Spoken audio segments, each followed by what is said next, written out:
திமுகல எவ்வளோ வாங்குனீங்க? உங்கள வந்து இந்த மாரி பண்ணா, இந்த வாரியர்ஸ் வந்து என்ன பண்ணுவானுங்கன்னு தெரியும். விர்ச்சுவல் வாரியர்ஸு. தெரியும் உங்களுக்கு அப்போ? நல்லா தெரியும். ஆனா வேலு நாச்சியாருக்கு வந்த சோதனை தான் டிவிக்குன்னு நெனைக்கிறேன் நானு. நீங்க தாவேக்காக்குள்ளேயே ஏமாற்றப்பட்ட பெண்கள், பண ரீதியா, மன ரீதியா, உடல் ரீதியா, ஓ! பல ரீதியா பாதிக்கப்பட்ட பெண்கள் உள்ள கம்ப்ளைண்ட் குடுக்கறதுக்கு ரெடியா என்கிட்ட ஐ ஹேவ் எ லிஸ்ட். இந்த அர்த்தமே இல்லாம வாரியர்ஸ் போயிரும். வந்து இறங்கட்டும். ஃபுல்லா இறங்கட்டும்.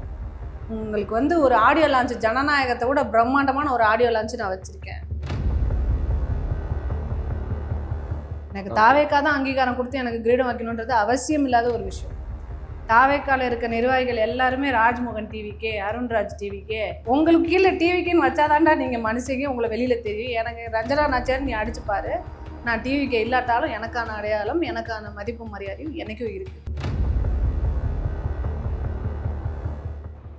எஃப்ஐஆர் எப்படி டெலீட் பண்ண முடியும்? எஃப்ஐஆர்ல என்னென்ன அரசியல்வாதிங்க கையில எல்லாம் நான் எஃப்ஐஆர் டெலிட் பண்ணி கொடுத்துருவாங்களா ஆட்சிக்கு வந்தவொடனே?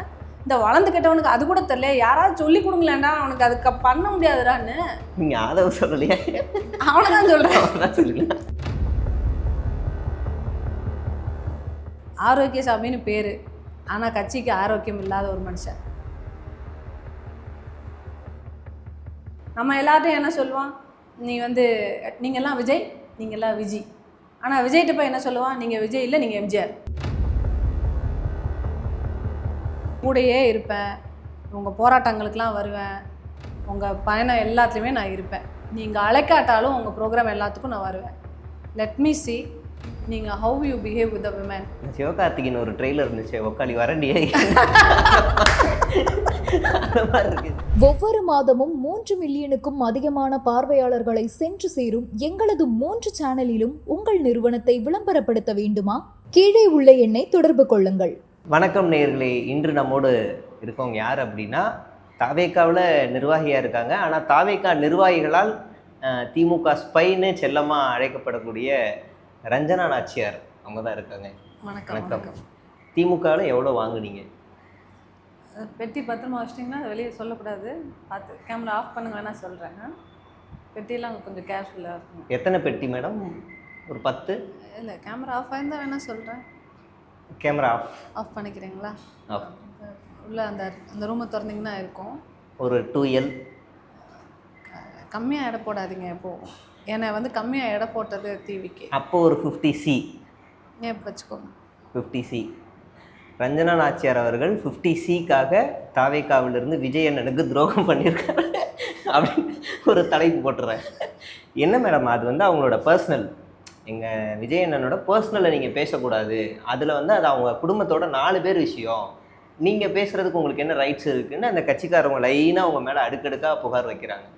ஒரு வகையில் பார்த்தா அது பர்சனல் தானே? பர்சனல் யாரும் இல்லைண்ணா, நானே தான் சொல்கிறேனே. அது அவரோட பர்சனல், அவரோட திருமண விஷயம் பர்சனல். அது யாருமே இவர் ஏன் டிவோர்ஸ் பண்ணுறாரு, இவர் ஏன் நல்லா குடும்பம் நடத்தலை, இவர் ஏன் குடும்பத்தோட ஒன்றா வாழலைன்னு யாராவது கேட்க முடியுமா?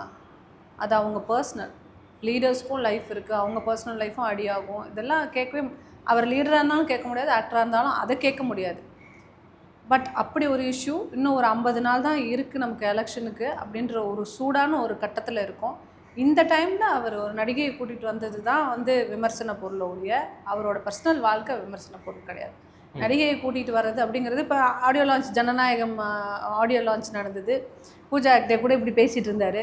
யாராவது கேட்டோமா? நீ கையை கோத்துக்கிட்டே போனால் கூட கட்டிப்பிடிச்சி என்னப்பா எப்படி இருக்கீங்கன்னு கேட்டால் கூட தட் இஸ் சினிமா. ஒரு பப்ளிக் ஈவெண்ட்டுக்கு லீடராக வரீங்க, உங்களை இப்போ முழு நேரம் லீடர் ஆகிட்டிங்கல்ல. ஸோ வந்து பப்ளிக் ஈவெண்ட்டுக்கு வரும்போது அவரை லீடராக தான் நாங்கள் பார்ப்போம், மக்கள் பார்ப்பாங்க. அதனால தான் என்னோட அந்த ஆதங்கம். ஆனால் நீங்கள் என்னென்னா, ஒரு முன்னாடி நாள் ஏதோ ஒரு ஈவெண்ட் நடந்துச்சு, அந்த ஈவெண்ட்டுக்கு வந்து உங்களுக்கு அஃபிஷியலாக இன்விடேஷன் வரல, அதனால விஜயண்ணா வந்து பழி வாங்குறாங்க, அதுக்காக இப்படி வந்து ஒரு ஸ்டேட்மெண்ட்டு. ஒரு ஈவெண்ட்டுக்கு எனக்கு அழைப்புதல் கொடுக்கலன்றதுக்காக பழி வாங்கக்கூடிய கேரக்டர் நான் கிடையாது. பழி வாங்கி இப்போ என்ன சாதிச்சிட்டேன்? பழி வாங்கிட்டேனா? உங்களை வந்து இந்த மாதிரி பண்ணால் இந்த வாரியர்ஸ் வந்து என்ன பண்ணுவானுங்கன்னு தெரியும். விர்ச்சுவல் வாரியர்ஸு தெரியும் உங்களுக்கு அப்போ? நல்லா தெரியும். அப்ப கட்சியில இருக்க எல்லாருக்குமே தெரியும் virtual warriors எல்லாருக்குமே என்ன தெரியும். பண்ணுவாங்க. கட்சியிலேயே வந்துட்டு நீங்கள் கரெக்டாக பேசுகிற வரைக்கும் விர்ச்சுவல் வாரியர்ஸ் உங்களை தூக்கி விடுவாங்க. கொஞ்சம் லைட்டாக ஏதாவது சொதப்புனீங்கன்னு சொன்னால் உங்களை விர்ச்சுவல் வாரியர்ஸ் என்ன பண்ணுவாங்கன்னு நாங்கள் சொல்ல மாட்டோன்றது தான் மேலேயே பேசுகிறாங்க. அதனால் ஐ எம் நாட், எனக்கு வந்து ஐயோ விர்ச்சுவல் வாரியர்ஸ் நம்ம பயந்துட்டு அப்படியெல்லாம், நாங்கள் real warrior blood, virtual warriors இல்லை. அதனால் விர்ச்சுவல் வாரியர்ஸாவது என்ன விளக்கண வாரியர்ஸாக அதை பற்றி எனக்கு கவலை இல்லை. I am ready for anything. இதுக்கு மேலே எனக்கு இழக்கிறதுக்கு எதுவுமே இல்லை. அப்படிங்கும்போது எனக்கு நான் துணிஞ்சவ, நீ என்ன வேணாலும் இறங்கி வா. இன்னும் விர்ச்சுவல் வாரியருக்கு மேலே உங்கள் அப்பா ஆத்தா இருந்தால் கூட கூப்பிட்டு வா, இறங்கி அடிக்க நான் தனியாக வரேன். நீ வாரியர்ஸாக வரேன், நான் வாரியர் சிங்கிள் வாரியராக வரேன், வா. ஆமாம், வேலுநாச்சியாருடைய கதையெல்லாம் சொல்கிறாரு. ஒருத்தவங்க இந்த நாட்டை விட்டு வெளியில் போனாங்க, அப்புறம் 2 பேரை கூப்பிட்டு வந்தாங்க, இந்த நாட்டை கைப்பற்றினாங்க, நம்ம ரோல் மாடல் அப்படின்னு கொள்கை தலைவராக வச்சுருக்காங்க. அவங்க வம்சாவளியில் வந்திருக்கிற வாரிசு நீங்கள், உங்களுக்கே இந்த நிலைமை. அதான் வேலுநாச்சியாருக்கு வந்த சோதனை தான் டிவிக்குன்னு நினைக்கிறேன் நான். ஏன்னா நான்லாம் ரொம்ப இன்ஸ்பயர் ஆகி நம்மளோட மூதாதையரை வந்து கொள்கை தலைவராக வச்சுருக்காரு. இவர்கிட்ட இணைஞ்சா நமக்கு மதிப்பு இருக்கும், மரியாதை இருக்கும், இந்த கட்சி நமக்கு தோல் கொடுக்கும், நம்மளை இளைஞர்களோட சப்போர்ட் இருக்கும், நம்ம யங்ஸ்டர்ஸோட ட்ராவல் பண்ணுறது இன்னும் நல்ல விறுவிறுப்பான அரசியல் களத்தில் இருக்க முடியும் அப்படின்லாம் நினச்சேன். ஆனால் மகா மட்டமான ஒரு நம்பி இதை தான் ஏமாந்துட்டீங்க. வந்து எடுத்துகிட்டு போகிறாங்க. ஆனால் உங்களை கட்சியிலேருந்து எடுக்கவே இல்லையே. அப்போ இது ஒரு கருத்து சுதந்திரம், ஒரு ஜனநாயகம் இருக்குது அப்படின்னு பார்க்கலாம். அதையாவது அவங்ககிட்ட சொல்லி கொடுங்கடா, யாராவது நேரம் இந்த பிள்ளையை தூக்கி இருக்கணும்னு யாராவது சொல்லி கொடுங்கடா. யாராவது கட்சியிலேருந்து எடுங்கயா. நாங்கள் வந்து கொடுக்கறதுக்கு காசு, கட்சியில் சேர்க்கறதுக்கு வேணால் காசு வாங்குவோம், தூக்குறதுக்கு காசு கொடுத்தாதான் தூக்குவாங்க. தூக்குவோம். அப்படி வேணால் ரூல்ஸ் அப்படிதான் வச்சுருப்பாங்கன்னு நினைக்கிறேன். இப்போ நீங்கள் சொல்கிறீங்க, உங்களுக்கு வந்து கமெண்ட்ஸ் மட்டும் பாருங்கள். கோழை கட்சியில் ஒரு சிங்கப்பெண் அப்படின்னு வந்திருக்கு. இதை நீங்கள் இந்த இன்சிடெண்ட்டுக்கு அப்புறம் தான் இந்த கட்சி இப்படி இருக்குன்னு உணர்ந்தீங்களா, முன்னாடியே அதிருப்தியில் இருந்தீங்களா? முன்னாடி இந்த இன்சிடென்ட்டுக்கு அப்புறம் தான் அதிருப்தியில் இருக்கேனான்னு கேட்குறீங்களா? ஆமாம். இல்லை அப்படி கிடையாது. நான் டே 1லேருந்தே அதிருப்தியில் தான் இருக்கேன். என்ன சொல்கிறீங்க? டே 1லேருந்தே அதிருப்தி. ஏன்னா எந்த ஈவெண்ட்லையுமே நீங்கள் பார்த்துருக்க மாட்டீங்க. நேற்று நடந்த ஈவெண்ட்டுன்னு சொல்ல முடியாது. ஆமாம். எந்த ஈவெண்ட்லையாவது என்ன பார்த்துருக்கீங்களா? ஆனால் டே 1 உற்சாகமாக இருந்தீங்களே. டே 1 இருந்த உற்சாகம் அதுக்கு அடுத்தடுத்து ஏதாவது ஒரு ஈவெண்ட்டில் என்ன உற்சாகமாகவோ இல்லை உற்சாகம் இல்லாமலோ இல்லை ஒரு ஓரமாகவோ கூட பார்த்துருக்கீங்களா? இல்லை. அதாவது நான் டிவிக்குன்றதை டிவிக்காரங்க தான் சொல்கிறாங்களே ஒழிய டிவிக்காரங்க சொல்ல மாட்டாங்கடா அப்படின்ற மாதிரி தான் இருக்கு. என்ன காரணம்? ஃபர்ஸ்ட் நாளே அப்படி என்ன நடந்துச்சு உங்களுக்கு? இல்லை ஆக்சுவலாக முதல் நாளே வந்துட்டு பெரிய ஒரு எதிர்பார்ப்பு கொடுத்து நீங்கள் ரெசிக்னேஷன் கொடுத்துட்டு வாங்க, இது பண்ணுங்க அது பண்ணுங்கலாம் சொல்கிறாங்க. ஆனால் வந்து அங்கே போகும்போது நீங்கள் இன்றைக்கி இவ்வளோ நேரம் ஸ்பீச்சு, விஜய் சார் ஏன்னா போகிறீங்க, இன்றைக்கி இதுதான் பேசணும், இதுதான் gift கொடுக்க போகிறோம், இந்த மாதிரி நிறைய விஷயங்கள் நடக்குது. ஓகே, எல்லாத்துக்கும் ரெடியாகி முன்னாடி விஜய் அவர் உட்காந்துக்காரு, பின்னாடி நான் உட்காந்துருக்கேன், லிஸ்ட்டில் என் பேர் இருக்குது, அடுத்தது நீங்கள் தான் சொல்கிறாங்க. ஓகே அப்படின்னு எந்திரிக்க போகும்போது தமிழ் தாய் வாழ்த்து வாசிக்கிறாங்க. ஒரு இன்சல்ட்டு. அது வந்து ஒரு செல்ஃப் ரெஸ்பெக்ட், ஒரு விமனுக்குன்னு ஒரு செல்ஃப் ரெஸ்பெக்ட் இருக்குது. என்னோடய செல்ஃப் ரெஸ்பெக்டோட விளையாடுறீங்களா என்னன்னு நான் காரணம் என்னன்னு எனக்கு தெரியணும்.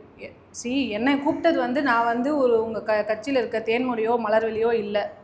நான் ஒரு தேசிய கட்சியில் பயணிச்சுட்டு ஒரு கொள்கையை எதிர்த்து உங்கள் கூட வரேன்றது இட்ஸ் அ பிரேக்கிங் நியூஸ். என்னோடய பயணம்ன்றது தமிழ்நாட்டு அரசியலில் ஒரு முக்கியமான பயணமாக பேசப்படுது.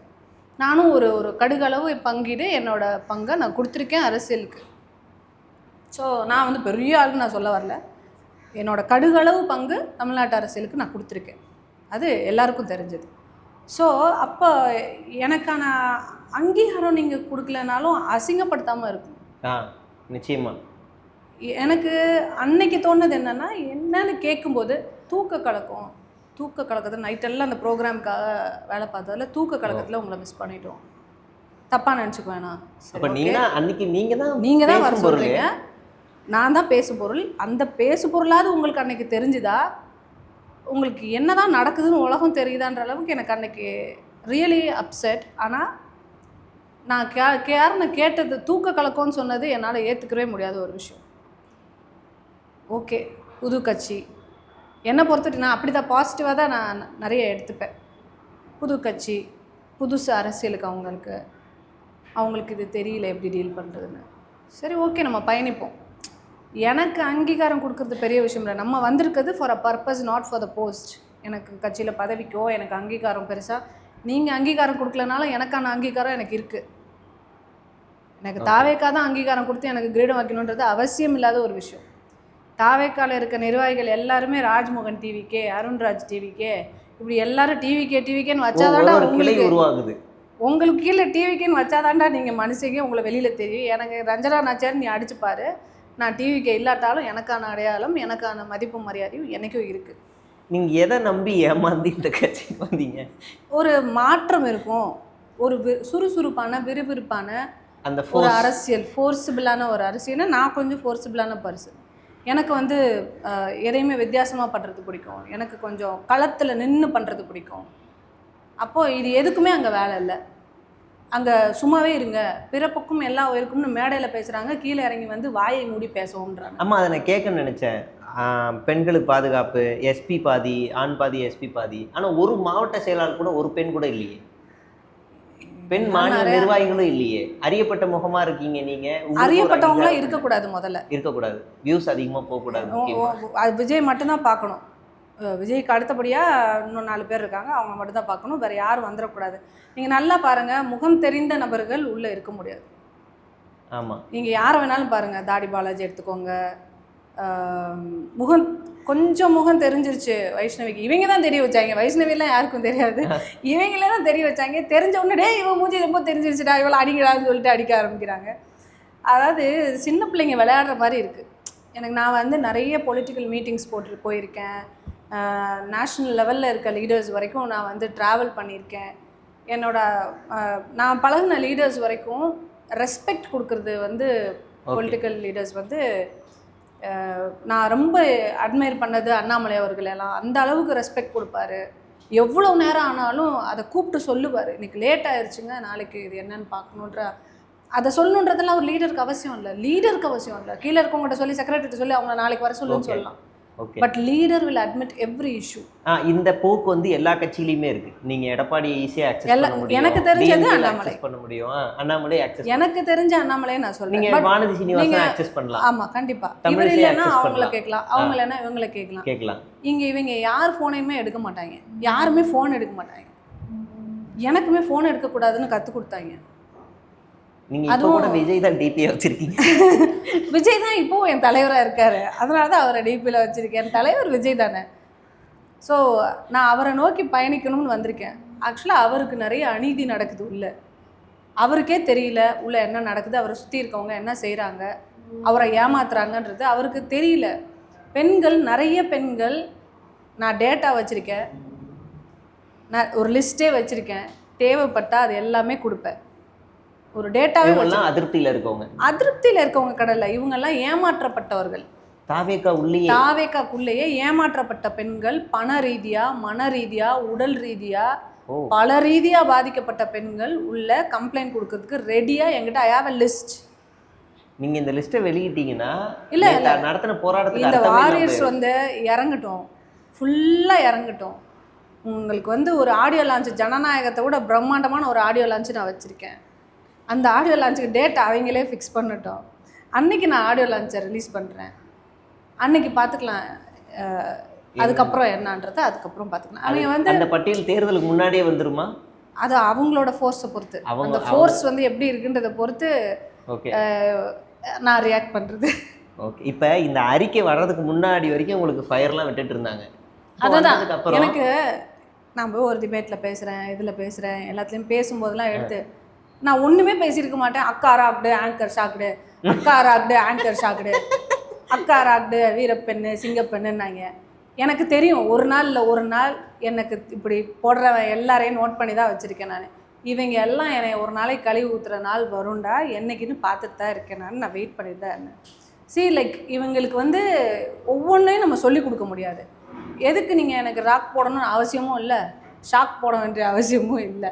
நான் கேட்டேன், நான் வந்துட்டேன் இல்லை, நான் வந்து பர்டிகுலராக சில விஷயங்களுக்கு மட்டும்தான் பார்ட்டிசிபேட் பண்ணுறேன்.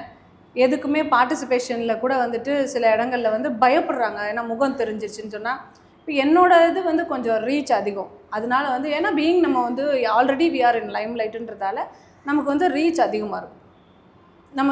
நம்ம கொஞ்சம் படிச்சிட்டோன்றதால கொஞ்சம் கேள்வியும் அதிகமாக கேட்டுருவோம். இந்த கேள்வியும் பிடிக்காது, ரீச்சும் பிடிக்காது. நீ வந்து வாயை முட்டு பேச ரீச் மேலுக்கு இருக்கலாம், மேலுக்கு இருக்கலாம் அந்த ரீச் கட்சிக்குள்ள. இல்லை அப்படி கூட இருக்கக்கூடாது. மேல் சினிமாவில் இருக்கவங்க கூட எத்தனை பேர் உள்ளே இருக்காங்க தெரியும்ல உங்களுக்கு? ஓகே. ஆமாம், செங்கோட்டையன் கூட இப்போ அமுக்கி உட்கார செங்கோட்டையன் அண்ணனை விடுங்க, அவராது அரசியல்வாதி. சினிமாலேருந்து வந்தவங்க எத்தனை பேர் இருக்காங்க? யாருமே இல்லை எனக்கு தெரிஞ்சு, பெருசாக இல்லை. பெருசாக இல்லைன்னா இருக்காங்க, இருக்காமல் இருக்காங்க, இல்லாமல் இருக்காங்க. நான் பேரை சொல்லிடுவேன், பட் எல்லாருமே நண்பர்கள், அதனால் யாரையும் சொல்ல வேணாம்னு நினைக்கிறேன். எனக்கு தெரிஞ்சு அவங்களுக்கு வந்து முகம் தெரிஞ்சிடவே கூடாது. ஓகே. அதனால தான் வந்து நான் நிறைய கேள்விகள் கேட்பேன். மேடையில் ஏன் வந்துட்டு தலைவர் அவர் பேசும்போது மாவட்ட செயலாளர் ஏறணும் ஒவ்வொரு ஊருக்கும் போகும்போதுங்கிறது ப்ரோட்டோகால்.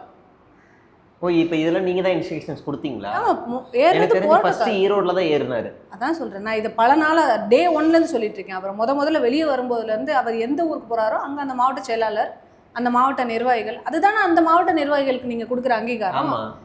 ஏப்பா நீ ஒரு ஊரில் வந்து நான் வந்து கெத்துடா எங்கள் தளபதியோட சிங்கண்டா அப்படின்னு சொல்லிக்கிட்டே இருக்க, உன் தளபதி ஊருக்கு வரும்போது நீ தரையிலடா நின்றுக்கிட்டு இருந்த விசில் அடிச்சுக்கிட்டு, உனக்கெல்லாம் மரியாதை என்னடா, போடா பின்னாடி போடான்னு சொல்லுவான்ல உன் ஊருக்காரன். உன் வீட்டில் சொல்லுவானா இல்லையா?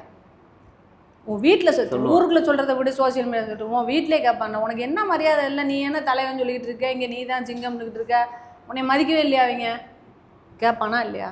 அப்போது அது கேட்குறவங்களாம் விட ப்ரோட்டோகால், அரசியல் கட்சிகளுக்குன்னு ஒரு சில ப்ரோட்டோகால் இருக்குது. அந்த ஊருக்கு போனால் அந்த மாவட்ட செயலாளர் தான் முக்கியம். ஓகே. அங்கே அவர் தான் ஹீரோ. அப்படிங்கும்போது அவங்களுக்குலாம் அங்கீகாரமே கிடையாது. எங்கே போனாலும் எல்லாமே விஜய் தான், திருப்பரங்குன்ற விஜய், ஈஸ்ட் விஜய், அவர் விஜய், எல்லாம் விஜய், நீங்கள் விஜய், என்னையும் வந்து நீங்கள் விஜய். சரிடா எல்லாரும் விஜய் சரி ஓகே, நம்ம விஜய் ஆகிட்டனால நீங்கள் இனிமேல் பேசக்கூடாதுன்றாங்க, கேள்வியும் கேட்கக்கூடாது. விஜய் பேசுகிறாரா பேசலை, அப்போ நீங்களும் பேசக்கூடாது. ஓகே. இப்போ நேற்று ஒரு பொண்ணு ஒரு அறிக்கை வெளியிட்டாங்க, சொந்த கட்சி நாள்கள்னாலேயே நான் வந்து ரொம்ப மன உளைச்சல் காலாயிருக்கேன், இதை நான் அறிக்கையாக வெளியிட வேண்டிய சூழ்நிலைக்கு தள்ளப்பட்டிருக்கேன், ரொம்ப விரக்தியில் எழுதியிருக்காங்க. அது அவங்களுக்கும் அப்யூஸ் நடக்க ஸ்டார்ட் ஆயிடுச்சு. ஆனால் மறுநாள் கட்சி தலைமை சொன்ன வார்த்தை கட்டுப்பட்டு ஆர்ப்பாட்டத்துலையும் இருக்காங்க. அங்கே சண்டைக்கு இழுக்கிறாங்க அந்த பொண்ணை நேரடியாகவே வந்து, எப்படி நீ போடலாம், என்ன பண்ணலாம் அப்படின்னு. இல்லை, ரொம்ப அப்யூசிவாக நடந்துக்கிறாங்க. இதுக்கு காரணம் முழுக்க தலைமை மட்டும்தான். தலைமை ஒரு வார்த்தை, தலைமை எப்பவுமே விஜய் தான். ஓகே. விஜய் அவர்கள் கண்டிக்கணும். ஒரு குடும்பத்துக்கு தலைவன் மாதிரி ஒரு கட்சிக்கு தலைவன், நமக்குள்ள அப்யூசிவ் இது நடக்கக்கூடாது. நீ நாகரிக அரசியல்ன்ற வார்த்தையை நீங்கள் சொல்லி தான் வர்றீங்க. அடுத்தவங்க என்ன வேணாலும் பேசட்டும், நம்ம நாகரிகமான அரசியலை பண்ணுவோம், அந்த வார்த்தையெல்லாம் எங்களை ஈர்த்து தான் வரும். இவர் நாகரிக அரசியல் பண்ண போறாரு. நீ இருக்கிறதுல உச்சக்கட்ட இன்னைக்கு இருக்கிறதுல அதிகமான புள்ளி பண்றது இந்த கட்சிக்காரங்க தான் பண்றாங்க, இவங்க தான் அசிங்கமா பேசு. இவனுங்களுக்கு பொம்பளை ஒம்பளுக்கிறத தவிர எவனாவது ஆம்பளை கூட சண்டை போடுறானா? ஒரு பொம்பளையை போய் எவ்வளவு காலி பண்ணணும், இன்னைக்கு இவ கடிச்சிட்டால இவளை காலி பண்ணிடுவோம். இதையே தொழிலாக வச்சிருக்கவனுங்க தான் கட்சிக்குள்ளே இருக்கானுங்க. ஸோ அவனுங்களை கண்டிக்க துப்பு இல்லை. சரி, இவனுங்களே கண்டிக்க துப்பு இல்லை நம்ம வருத்தத்தில் இருக்கும்போது, தலைவனும் அதே மாதிரி ஒரு பொம்பளை அதுவும் தன் மனைவியவே காலி பண்ணணும்னு இறங்குறாரு. அப்போ கட்சியே மொத்தமாக பொம்பளைகளை காலி பண்ணணுன்ற கட்சியாடா அப்படின்ற கேள்வி வருதுல்ல. It's not safe for woman. It's not safe for woman. Okay. எனக்கு வந்து கட்சி எங்கள் கொள்கை தலைவராக நீ எங்கள் மூதாதையரை வச்சுக்கிட்டு இந்த மாதிரி பொம்பளைங்களை டிச் பண்ணுற ஒரு வேலையை இந்த கட்சி பார்க்குறத பகிரங்கமாக கண்டிக்கிறேன். அதுக்கான ஸ்டெப்ஸ் எந்த எல்லைக்கும் எடுப்பேன் நான். இதை வந்து என்னை ஈஸியாக இடம் போடுறானுங்க, நான் எந்த எல்லைக்கும் எடுப்பேன். ஓகே. எந்த எல்லைக்கும் எடுத்துகிட்டு போவேன். கொள்கை தலைவராக முதல்ல எங்கள் மூதாதையரை தூக்கணும்னுங்க. பொம்பளைங்களை இவ்வளோ ஒஸ்ட்டாக பேசிக்கிட்டு இவனுங்க எதுக்கு கட்சி நடத்துகிறானுங்க? இவனுங்கெல்லாம் ஒன்றுத்துக்குமே ஆகாமல் இருக்கும்போதே இவ்வளோ பேச்சு, இவ்வளோ ஆட்டம். அதுக்குள்ளேயே இன்னும் 60 நாளில் நம்ம ஆட்சிக்கு வந்துடுவோம். நம்ம ஆட்சி வந்தோடனே உங்கள் மேலே இருக்க எஃப்ஐஆரெல்லாம் தூக்கி நம்ம பூரா டெலிட் பண்ணணும். நம்ம கான்ஸ்டியூஷன் ரூல் ஆஃப் லாவில் இருக்கா, ரூல் ஆஃப் பவரில் இருக்கா? எஃப்ஐஆர் எப்படி டெலிட் பண்ண? எஃப்ஐஆரில் என்னென்ன அரசியல்வாதிங்க கையிலலாம் நான் எஃப்ஐஆர் டெலிட் பண்ணி கொடுத்துருவாங்களா ஆட்சிக்கு வந்தோடனே? இந்த வளர்ந்து கேட்டவனுக்கு அது கூட தெரியல, யாராவது சொல்லி கொடுங்களேன்டா, அவனுக்கு அதுக்கு பண்ண முடியாதுடான்னு. நீங்கள் ஆதவ சொல்லலையா? அவனை தான் சொல்கிறேன். இந்த வளர்ந்து கேட்டவனுக்கு யாராவது சொல்லி கொடுங்களேன்டா, அப்படிதான் இருக்கு எனக்கு. அவர் என்ன சூப்பர் ஸ்டாரை வந்து திமுக மிரட்டினாரு, சூப்பர் ஸ்டார் வந்து இவர்கிட்ட வந்து சொன்னாரு, என்னை மிரட்டிட்டாங்க, நான் பயந்துட்டேன். சூப்பர் ஸ்டாரை பற்றி பேசுறதுக்கு தகுதியும் தரமும் உனக்கு இருக்கா? நீ என்ன பேக்ரவுண்ட்லேருந்து வந்திருக்க, இன்னைக்கு என்ன வேலை உனக்கு? அதாவது நம்ம அடையாளம் என்ன, நம்ம பேக்ரவுண்ட் என்ன, உன் பர்சனல் என்ன நமக்கு தேவையில்லை. நீ மேடை ஏறிட்டானா நீ அரசியல்வாதி. இந்த கட்சியில் நீ என்ன ஒரு மேடை நாகரிகம் ஒன்றும் இருக்கு. அவரே அவரை தட்டி கொடுத்துக்குருவாரு. நான் வந்து இப்படி, நான் வந்து இப்படி, நான் புஷ்பா, நான் இப்படி. டேய், நீ ஏன் உன்னை தட்டி கொடுத்துக்கிற, நீ ஏன் உன்னை காலை வாரி விட்டுக்கிற? தலைவர் வந்து சிவப்பு பச்சை சைக்கிளில் வந்தார், சிவப்பு கருப்பு சைக்கிளில் வந்தார், திமுக அவர் சொன்னாரா? அவர் என் மயன் சும்மா நிப்பாட்டிட்டு போனேன், நான் ஓட்டிட்டு போனேன்னு அவர் சொல்கிறாரு. நீ அதனால் மாட்டி விட்ற. தேவையாடா உனக்கு? என்ன பேசுகிறேன்னு தெரிஞ்சு தான் பேசுகிறேன். உனக்கு நீ ஒரு ஸ்பெஷல் சைல்டு. நீ டிபேட்டுக்கு கூப்பிடுற. உன்னைய போட்டு செஞ்சுட்டா என்ன பண்ணுவ? கட்சி தலைவருக்கு எவ்வளோ கேவலம். நீ உன்ன மாதிரி ஆளுங்கள்லாம் கைட் பண்ணுறனால தான் தலைவருக்கு இன்றைக்கி இவ்வளோ சிக்கல்கள். கூட இருக்க நாளும் மொத்தமும் காலியான பீஸு. ஓகே, யாராவது ஒருத்தன் அறிவோடு இருக்கவன் கூட இருங்க. இல்லை அவங்க குடும்பத்தையாவது கொஞ்சம் கூட இருக்க விடுங்க. யாருமே கூட இருக்கக்கூடாது. ஓகே, இப்போ தாவேக்காவில் யாராவது ஒருத்தர் தவறாக அவங்களுக்கு எதிராக இயங்கிட்டா அவங்களோட பூர்வீகமே நோண்டி எடுத்துடுறாங்க. எனக்கு தெரியும் வேலுநாச்சியாருக்கும் ஒரு பூர்வீகத்தை இருந்தால் கூட எடுத்துப்பாங்க. அந்த அளவுக்கு எடுக்கிறாங்க. இப்போ உங்களோட இன்ஸ்டா ரீல்ஸில் நீங்கள் சிகரெட் பிடிக்கிறது, இப்படி டான்ஸ் ஆடுற ரீல்ஸ் எல்லாம் எடுத்து பார்த்தீங்களா இவங்க எப்பேற்பட்டவங்க, இவங்கள போய் கட்சியில் சேர்த்து தப்பு பண்ணிட்டோம் அப்படி ரீல்ஸும் வருது. நான் என்ன டீச்சரா, ப்ரொஃபஸரா?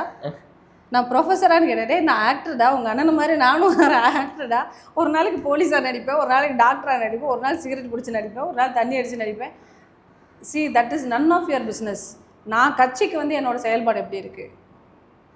எல்லாரும் ஒழுக்க சீலன்களாக தான் அரசியலில் இருக்காங்களான்னா கிடையாது. நீ என்னை என்ன வேணாலும் டிச் பண்ணிக்கோ, என் கேரக்டர் என்ன வேற அசோசியேட் பண்ணிக்கோ. நான் அதை மைண்ட் பண்ணாததுக்கு காரணம் என்னையெல்லாம் நான் நிறைய பார்த்துட்டேன். இதுக்கு மேலே இழக்கிறதுக்கு எனக்கு எதுவும் இல்லை. நான் ஒன்றும் சின்ன வயசு குமரி இல்லை. எனக்கு இதுக்கு மேலே ஒரு மாப்பிள்ளை வந்து வெயிட் பண்ணலை, எனக்கு கல்யாணம் ஆகாது, ஐயோன்னு பயந்துட்டு உட்கார்றதுக்கு நான் ஒன்றும் குமரி இல்லை. 42 வயசு ஆகுது. ஐ மெச்சூர்ட் இனஃப். இழக்கிறதுக்கு எதுவும் இல்லை. எல்லா டியூட்டிஸும் முடிச்சுட்டேன். ஸ்ட்ராங்காக ஃபைட் பண்ணுறதுக்கு ரெடியாக இருக்கேன். நீ வா, உட்காந்து பேசுவோம். டிபேட்டுக்கு வேணால் நான் கூப்பிட்றேன். சன் டிவியில் டிபேட்டுக்கு கூப்பிட்றேன், வா. நான் விஜய் டிவியில் கூப்பிட்றேன், வா பேசிக்கிறோம். மேம், இப்போ விஜய்க்கும் மேலே ஒருத்தர் இருக்கார். யார் சொல்கிறேன்னு உங்களுக்கு தெரியும், ஜான் ஆரோக்கியசாமி. அவரு இதை கண்ட்ரோல் பண்ணால. எனக்கு தெரிஞ்ச வந்த செய்திலாம் அவர் தான் கட்சி, அவர் தான் எல்லாம் அப்படின்லாம் சொல்கிறாங்க. அதாவது ஆரோக்கியசாமின்னு பேர், ஆனால் கட்சிக்கு ஆரோக்கியம் இல்லாத ஒரு மனுஷன். கட்சிக்கு ஆரோக்கியம் இல்லாத ஒரு மனுஷனா அந்த தான். கட்சியில் யாருக்குமே வந்து எதுவுமே நடக்கக்கூடாது சார். நீங்கள் வந்து இப்படி சார், நீங்கள் வெளியே வந்தீங்கன்னா முகத்தை அடிக்கடி காட்டினீங்கன்னா உங்களுக்கு இது நடக்காது சார். உங்கள் கரிஷ்மா போயிடும் சார். உங்களை அப்புறமா வந்து இந்த ஃபேன் ஃபாலோவர்ஸ் இருக்க மாட்டாங்க சார். டெய்லி வெளியே போனான்னா நம்மளை மதிக்க மாட்டாங்க சார். ஒரு தடவை பார்த்தாலும் இந்த திருப்பதியில் சாமி தரிசனம் மாதிரி இப்படி தான் சார் பார்க்கணும், இவ்வளோ தான் சார் பார்க்கணுன்னே சொல்லி கொடுத்து விஜய் வந்து அப்படியே வச்சுருக்கான். நம்ம எல்லார்ட்டையும் என்ன சொல்லுவான், நீ வந்து நீங்கள்லாம் விஜய், நீங்கள்லாம் விஜி. ஆனால் விஜய்கிட்ட போய் என்ன சொல்லுவான், நீங்கள் விஜய் இல்லை, நீங்கள் எம்ஜிஆர். டேய், எங்கேருந்துடா வந்து நீ எங்கேருந்தோ வந்து எல்லாரும் மூலையும் குழப்புறான். ஆனால் இவன் சரியாக கலக்குறான், ஸ்ட்ராட்டஜியில் பின்னிடுவான்னு சொல்லிட்டு நம்பி கட்சியை கொடுத்து வச்சுருக்காரு. Okay, let's wait and see. என்னை பொறுத்த வரைக்கும் I have waited for so long. But ultimate விஷயம் என்ன ட்ரிகர் பண்ணது, நீங்கள் பெண்களை மதிக்கலை, அதெல்லாம் ஓகே, ஒரு நாள் மதிப்பார். இன்றைக்கி இல்லாட்டா நான் அடுத்த வருஷம் மதிப்பேன். எங்கள் தலைவர் என்ன மேடை கூப்பிடலன்னா என்ன அடுத்த வருஷம் கூப்பிடுவார். வேலை பார்த்தா தலைவர் நம்மளை கூப்பிட்ற மாதிரி வேலை பார்க்கணும். நம்மளை ஒரு நாள்லேயே கூப்பிடல, நான் கோச்சிட்டு போனேன். இந்த கட்சியில் தான் இருக்கீங்க. நான் இருக்கேன். அப்போ உங்களோட இறுதி கேள்வி, அடுத்த உங்களுடைய நடவடிக்கை என்னவா இருக்கும்? அடுத்த நடவடிக்கைன்னா அரசியல் ரீதியாக சரி, நான் ஒரு என்ன கேட்க வரீங்க? அதாவது நான் ஒரு அரசியல் கட்சியில் இணைஞ்சு பயணிப்பேனா? எனக்கு தெரிஞ்சு அவங்க கட்சியிலேருந்து நீக்க மாட்டாங்க. இது வரைக்கும் அவங்க ஒருத்தர் கூட நீக்கினது கிடையாது. அவங்களா போகணும்னு சொல்லி டார்ச்சர் பண்ணி அனுப்பிடுவாங்க. அப்போ உங்களை அனுப்புவாங்களான்னு தெரியல. உங்களுடைய அரசியல் அடுத்த நான் கூடயே இருப்பேன். உங்கள் போராட்டங்களுக்கெலாம் வருவேன். உங்கள் பயணம் எல்லாத்துலேயுமே நான் இருப்பேன். நீங்கள் அழைக்காட்டாலும் உங்கள் ப்ரோக்ராம் எல்லாத்துக்கும் நான் வருவேன். லெட் மீ சி நீங்கள் how you behave with the women. இந்த சிவகார்த்திகின் ஒரு ட்ரெய்லர் இருந்துச்சு, உக்காளி வரண்டியே அந்த மாதிரி இருக்குது. இல்லை, எனக்கு வந்து அது ரொம்ப பிடிக்கும். என்ன நீ போயிருவீங்க, அழைப்பு இருந்தாலும் போயிருவீங்க, இல்லைனாலும் நான் போயிருவீங்க. ஜி நீ நினைக்கிற மாதிரி ஏன்னா 10 பேர் சேர்ந்து சூழ்ந்து வாடா பார்த்துக்கலாம் மாப்பிள்ளைகளா, நான் வரேன்டா வாங்கடான்னு நான் சொல்லிகிட்டே வருவேன். எனக்கு அதை பற்றிலாம் பயம் கிடையாது. So I will face it. But TVK is going to face a real fight இந்த எலெக்ஷனுக்கு. முதல்ல நீ களத்தில் நீ வந்து 2 பேர் நடுதான் போட்டி, ஒன்று டிவிகே, இன்னொன்று நாச்சியா. அதாவது இந்த விமர்சனம் வந்து இப்போது நிறைய பேர் வச்சு போகுது. அவரே வந்து என்னென்னவோ சொல்கிற மாதிரிலாம் வருது. அதெல்லாம் வந்து எனக்கு I don't want to make it as a fun. It's ஒருத்தரோட பர்சனல் லைஃப். அவர் பர்சனல் லைஃப்பில் அவர் நல்லா இருக்கணும்னு நினச்சி தான் வந்திருக்கோம். பர்சனல் லைஃப் நல்லா இருக்கணும், அப்போ தாங்க ஒரு மனுஷன் அரசியலில் ஷைன் பண்ண முடியும். பர்சனல் லைஃப்பை இழந்துட்டு அவர் மக்களுக்காக வரலாம், ஆனால் வந்து அதை நானுமே விரும்பலை. அவர் லைஃப்பில் நல்லா இருக்கணும், ஒரு குழந்தைங்க நல்லா இருக்கணும். அவருக்கு 2 பிள்ளைங்க இருக்காங்க, அவங்க மனநிலையை அவர் யோசிச்சாருன்னா அவர் இப்படி பண்ண மாட்டார். அதில் நாங்களுமே இப்போ எனக்கு 2 பிள்ளைங்க இருக்காங்க.